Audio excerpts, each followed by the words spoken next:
আসসালামু আলাইকুম। আমি ডাক্তার রাশাদুল ইসলাম, ম্যাক্সন হোমিও হলের পক্ষ থেকে স্বাগতম।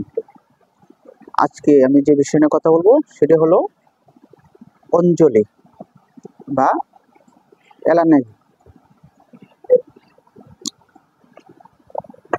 অঞ্জলি রোগটা ইদানিং অনেক দেখা দিচ্ছে।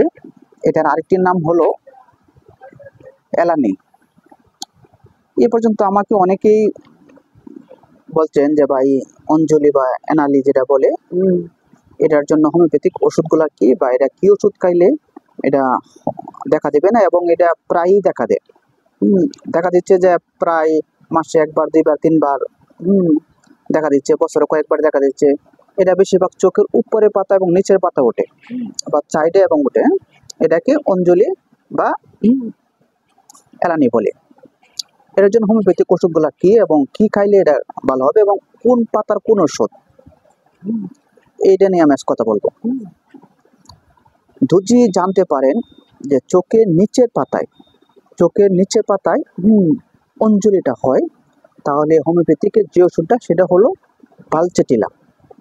30 বা 200 5 থেকে 10 ফোঁটা ওষুধ দিনে 2 থেকে 3 বার খাবারের আধা ঘন্টা আগে খাওয়াবেন, তাহলে এটা চলে যাবে।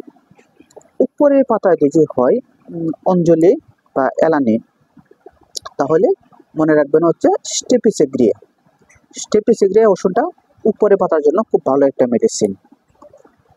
এটাও 5 ফোঁটা করে ওষুধ দিনে 2 থেকে 3 বার খাবারে আধা ঘন্টা আগে খাওয়াবেন।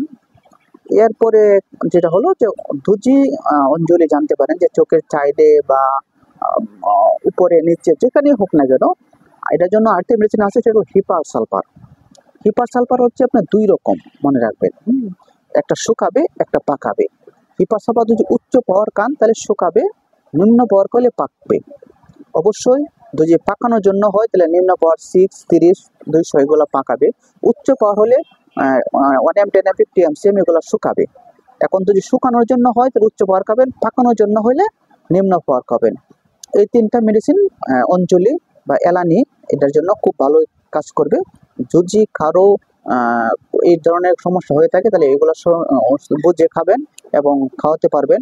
এবং এই বিষয়ে যদি কারো জানা থাকে তাহলে অবশ্যই আমাদের সাথে যোগাযোগ করবেন। আমরা সঠিক তথ্য এবং সঠিক পরামর্শ দিয়ে থাকবো আপনাদেরকে। ভালো থাকেন, সুস্থ থাকেন। আসসালামু আলাইকুম।